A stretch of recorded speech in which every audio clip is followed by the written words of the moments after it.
Welcome to a brief episode of the Three Presbyteers of commentary on current events. Today, we're going to be discussing abortion and Amendment 4 in Florida.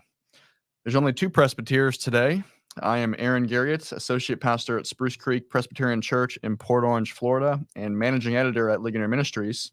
And I'm joined here by one other Presbyter, Robert Rothwell, Associate Pastor at Spruce Creek PCA, and a writer, editor at Ligonier Ministries, and a teacher at Reformation Bible College. Amendment 4 is something that residents in Florida, citizens of Florida, are going to be voting on this election season. Amendment 4 might be familiar to you, it might not be familiar to you, but in this episode, we'd like to discuss what is on the ballot and what is at stake in Amendment 4. Much of the propaganda and commercials surrounding Amendment 4 have, in my opinion, sought to deceive voters so that they either don't understand what they're voting for in Amendment 4 or to make them think that they're voting for something else in Amendment 4 when they're really voting for an evil, that is namely the evil of abortion. And so first, let's discuss, Robert, what Amendment 4 says. The summary for Amendment 4, you'll see on the ballot, the title of the amendment is Amendment to Limit Government Interference with Abortion. You can see there, even in the way that the amendment is phrased, it's couching abortion and laws against the murder of children as government interference in the very title. And the amendment says that no law shall prohibit, penalize, delay, or restrict abortion before viability or when necessary to protect the patient's health as determined by the patient's healthcare provider. And so what this amendment would essentially do is it would enshrine abortion as a constitutional right in the state of Florida.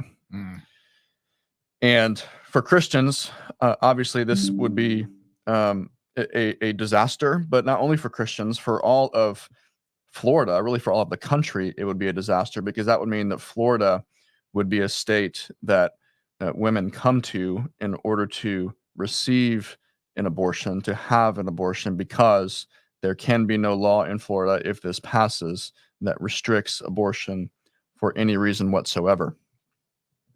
And my concern, Robert, I'm sure you share this concern, is that people will go into the ballot box. They'll go to vote, say, vote for Donald Trump or whoever you vote for, and then they'll simply run down ballot and vote yes to amendments or no to amendments that they don't really know what they're voting for. Mm-hmm. And I think it's important that we understand what we are voting for here in Amendment 4. To be clear, we want to vote no on Amendment 4 because Amendment 4 is going to put, if it passes, abortion in the Constitution of Florida so that it is a right of every citizen to have an abortion with no restrictions whatsoever. Now, we, of course, would want more than just restrictions on abortion. Since 2022, Florida has passed into law a bill that bans abortion at 15 weeks. Now, most abortions, 90+% of abortions, take place before 15 weeks. And if there is an abortion ban that's at 15 weeks, well, most women then who want an abortion will simply have it before the 15-week marker. And so we would say that's not enough. Obviously, we are striving for abortion to be illegal in the state of Florida, criminalized in the state of Florida, whether that abortion is done in a Planned Parenthood facility or simply by taking a pill. So this amendment then that we're fighting is not really us on the offense. This is more us on the defense. We want more than just to turn down Amendment 4, but we must, by the grace of God, as Josh said the other day, stop the bleeding in the state of Florida and vote down this ballot initiative, which is seeking to enshrine abortion in the Constitution of the state of Florida. I said a lot there, Robert. Anything you want to add to that? No, I think you said it very well. It just but your point about this being a defense and not on the offense, right? A limitation at 15 weeks is not sufficient, right? But it's better to have that than no limitation at all. And like you said, this this law is going to take away any limitation. And what's interesting, I saw a commentary the other day online too, that there's been other states that have passed similar amendments, and those amendments are worded in such a way that they could possibly even be used to sue the government and secure taxpayer funding for abortion. So not only would this eliminate restrictions, but it might make it easier to take our tax dollars and use them to fund abortions, which, just adding another evil into the mix. And so I think, as you said, Aaron, we need to vote no to this.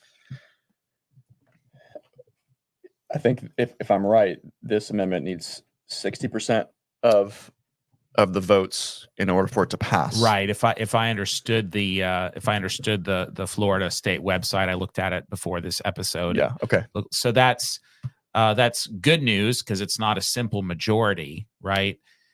But it's a case, right, where every vote's going to count. And one thing I want to say is, I don't know if you're like me, but sometimes I get discouraged about things, and you can think, oh, well, my one little vote on this issue isn't going to matter.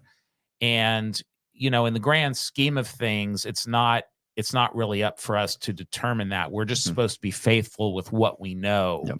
And even if you don't vote for anything else, and just because something's on the ballot doesn't mean you have to vote for it at all, for or against. But even if you vote for nothing else, getting your ballot, going to your polling place and voting no on this would be a very good thing, and a good thing for the cause of protecting innocent life.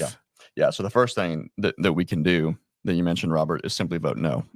Vote no for Amendment 4. Don't just skip it. Don't pass it over.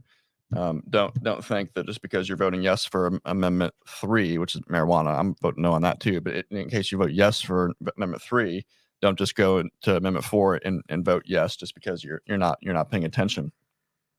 Because if this does pass, because the language is so misleading, because the language will be interpreted by wicked men as allowing abortion up to the point of birth, that's precisely what's going to happen. And we'll have all sorts of legal battles here in Florida if this passes. And most abortionists will feel the freedom to abort children all the way up to the point of birth.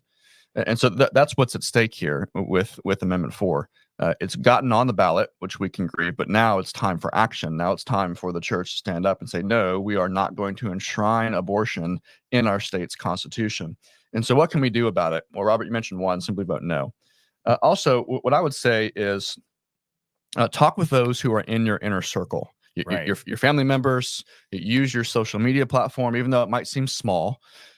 Simply awareness here really is a big thing, because most people don't know what they're voting for and what's at stake. And so using your platform, however large or small it is, to get the word out that this is what you're voting for. If you vote yes for Amendment 4, you are voting to enshrine child sacrifice in our state constitution. So talk with those that use your platform to get the word out that this is the ballot initiative that abortionists are seeking to pass here this election season.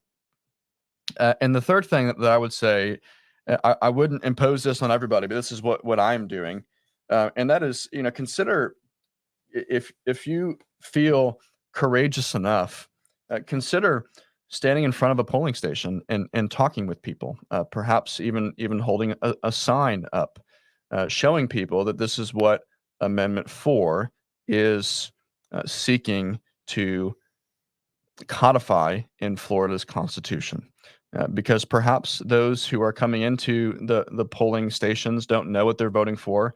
Perhaps they see simply reproductive rights or government interference, and they think, "Oh, yeah, that's a bad thing." So I'm gonna vote yes because I don't want government interference. I'm gonna vote yes because I like women's rights. I'm gonna vote yes because I like reproductive health, whatever those things mean. And those are just words now that are euphemisms to mean something much more wicked than that. Right. And so that's a way that we can kind of help prick people's consciences, or allow the Spirit to prick people's consciences by raising awareness as people are coming into the polling stations, to tell them this is what you are voting for. Vote no for Amendment 4 because we refuse to have Florida become a sanctuary city for the sacrifice of our children.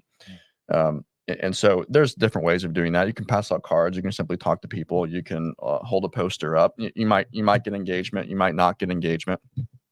But if we can raise awareness that way, I think that we would be doing our due diligence, doing the work that we can do, even though it might seem small. Like you mentioned, Robert, we don't have a huge platform. We're not affecting thousands of people's opinions in this matter, but at least we're bringing awareness to the issue so that we can stop the bleeding here in this country, and specifically here in the state of Florida.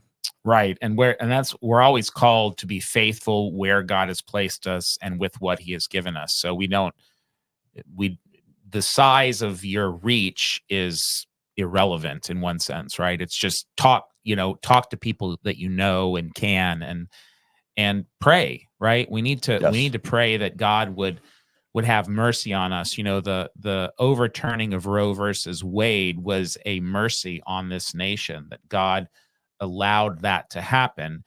And other states have taken that opportunity to make things even more accessible for abortion since Roe versus Wade. And that's what this amendment would do. That it would make things even worse than it was under Roe versus Wade. And we need to be praying and asking the Lord that he would keep this initiative from passing, and that the hearts of people, the minds of people would be open to the evil of abortion on demand in general, but also in particular for this election, this amendment.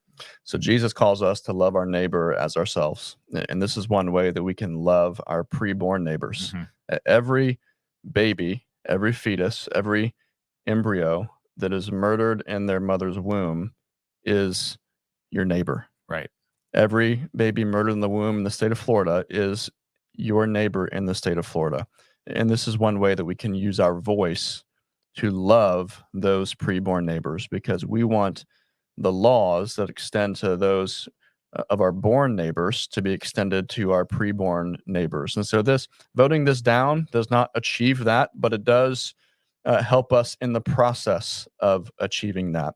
And so by God's grace, would he see fit to use his people to vote down Amendment 4 in the state of Florida. And may he find us faithful and not judge our nation, not judge our state for allowing this wicked amendment to be enshrined in our Constitution. Amen. Thank you for listening to this brief episode of the Three Presbyteers, this commentary on current events. We simply wanted to get this out as soon as possible. It was unscheduled, but we wanted to be able to talk about this, because although these are uncomfortable things to talk about, and we are pastors, we're preachers, we're ministers of word and sacrament, we're also those who care about justice, and we care about our unborn neighbors. And so may we all continue, as you mentioned, Robert, to pray for the grace of God to vote down Amendment 4, and may he be pleased with the labors of his people. All right, I wanted to jump in here too, because I know you're wrapping up. I can see you itching over there. Yeah, I am. But so I don't have an opinion on this to add, because I fully agree with you. But I did want to put this resource up. The website to go to is Vote No on, and then the number 4 Florida. Vote No on 4 Florida.com. And the thing I love about that, it has the video that we just played. So that information is there, but it really breaks things down. And there's also an area called shareables, and there are things that you can actually print out and hand out to people. And, it has a little more information. But it has news pieces, a place to donate, ways to get involved, a campaign toolkit, they call it, which just has some great, more information, downloads, and things like that. So if you are interested not only in voting no to defeat this, but to get others involved, then a great way to start is vote no on forflorida.com. And that'll give you stuff that you can share on your social media and things like that as well. Thank you, Gabe. That's very helpful. And remember, a vote for Amendment 4 is a vote for child sacrifice. It is a vote for the murder of our preborn neighbors. And may God have mercy on this state. And so as we continue to press for justice in this land, may you be encouraged by this episode. And thank you for joining us. And until the next time, walk with the Lord.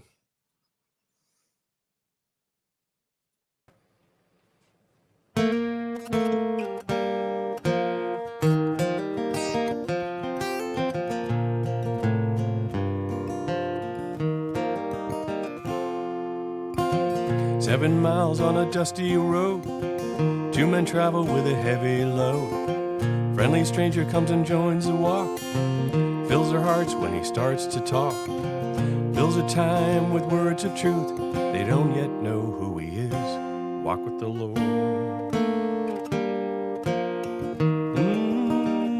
Walk with the Lord.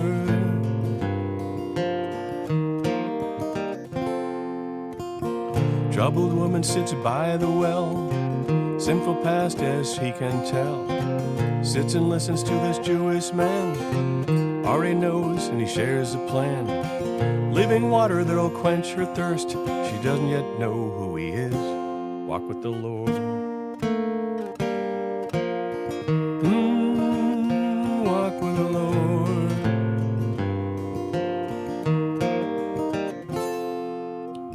Young and proud, a Pharisee meets the Lord and he couldn't see. Truth has shown and changed his views. Now he knows and he shares the news. Chief of sinners spreads the word. He knows now who he is. Walk with the Lord.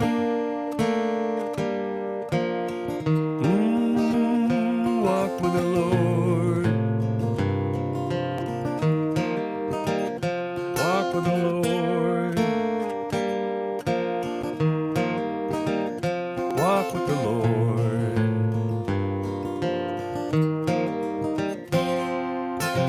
Living word and the bread of life puts to rest all your worldly strife. He's chosen you before it all. Walk with him and you'll never fall. His yoke is easy and his burden's light. All you need to do is walk. Walk with the Lord. Walk with the Lord.